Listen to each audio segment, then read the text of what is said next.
ఇప్పుడు జగన్ రేపు ఢిల్లీ వెళ్ళి అది ధర్నా చేస్తానంటున్నారు కదా, దాని మీద మీ స్పందన? ఏమో ఆయనకు అక్కడ ప్లేస్ ఇస్తారో ఎవరో తెలియదు, ధర్నా చేయడానికి కూడా అనుమతి ఇస్తారో ఎవరో తెలియదు. జగన్మోహన్ రెడ్డి ఇవన్నీ కూడా తెలుసు కదా, అన్ని కుటిల రాజకీయాలు, టర్టీ పాలిటిక్స్.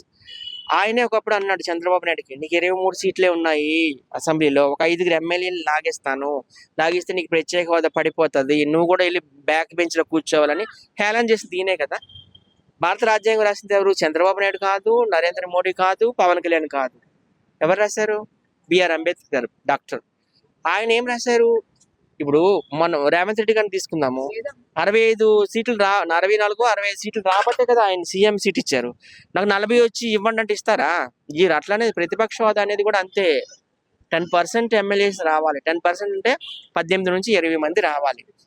ఎమ్మెల్యేలు వస్తేనే ఆయన ప్రతిపక్ష హోదా ఇస్తారు. చాలా మంది తెలియదు ప్రతిపక్ష హోదా అంటే ఏంటంటే. ప్రతిపక్ష హోదా అంటే అసెంబ్లీలో ఫ్రంట్ సీట్ లో కూర్చోబెడతారు. రెండోది అసెంబ్లీలో ఆయనకి స్పెషల్ ఛాంబర్ ఇస్తారు. మూడోది స్పెషల్ సెక్యూరిటీ ఇస్తారు. నాలుగోది అసెంబ్లీ గేట్ దగ్గర కాకుండా డైరెక్ట్ గా లోపల కార్ వెళ్ళిపోవచ్చు, మెయిన్ గేట్ దగ్గరికి వెళ్ళిపోవచ్చు. మనం చూసారా చిరంజీవి, రాజమౌళి, ప్రభాస్ అంతా వెళ్ళేటప్పుడు ఏం చేశాడు మర్యాదలు మన జగన్మోహన్ రెడ్డి? వాళ్ళని ఎక్కడో సాధారణ పౌరుల్లాగా దించేసి వాళ్ళదంతా నడుచుకుంటూ వెళ్ళారా.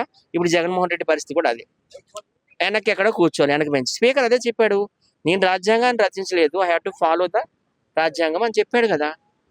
ఈ 11 సీట్లు వస్తే ఎట్లా ఇచ్చిస్తారు? ఇవ్వరు కదా. 20 సీట్లు ఉండాలి. 20 సీట్లు ఆయన గెలుచుకోలేకపోయాడు. దేశ చరిత్రలో ఇంత ఘోరంగా ఏ ముఖ్యమంత్రి ఓడిపోలేదు, ఆయన ఓడిపోయిండు. ప్రజల తీర్పును గౌరవించాలి కదా, అంతేగాని నాకు ప్రతిపక్ష హోదా ఇవ్వండి, ఇంకా నయం సీఎం సీట్ ఇమ్మని లేదు.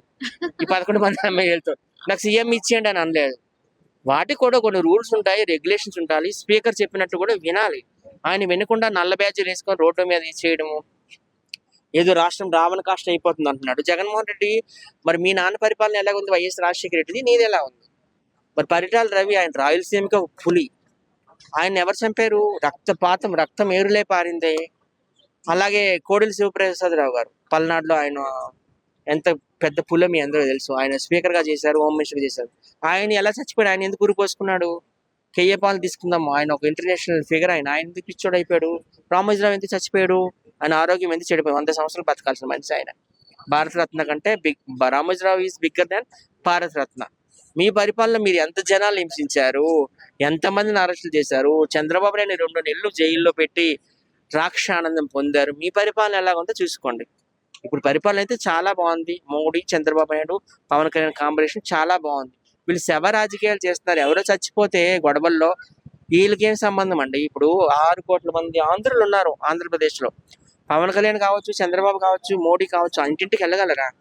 ఏవో వాళ్ళ పథకాలు సక్రమంగా అమలవుతున్నాయో లేదో, రోడ్లు బాగున్నాయో లేవో, స్కూళ్ళు ఉన్నాయో లేవో, కరెంట్ ఉందో లేదో, పిల్లలకు ఉద్యోగాలు వస్తున్నాయో చూస్తారు. కానీ ప్రతి ఒక్క ఇంటికి వెళ్ళి ఏం జరుగుతుందో వాళ్ళు చూడలేరు కదండి.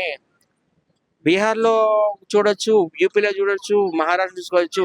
ఈ హత్యలు అనేవి కామనే, కానీ అవి జరగకుండా ఉండాలని మనం కోరుకోవాలి. కానీ ఆ హత్యలకి ఈ రాజకీయాలు అనేవి, రాజకీయ ముసుగు, రాజకీయ రంగు అనేది రుద్దకూడదండి. రాంగ్ అది. Thank you.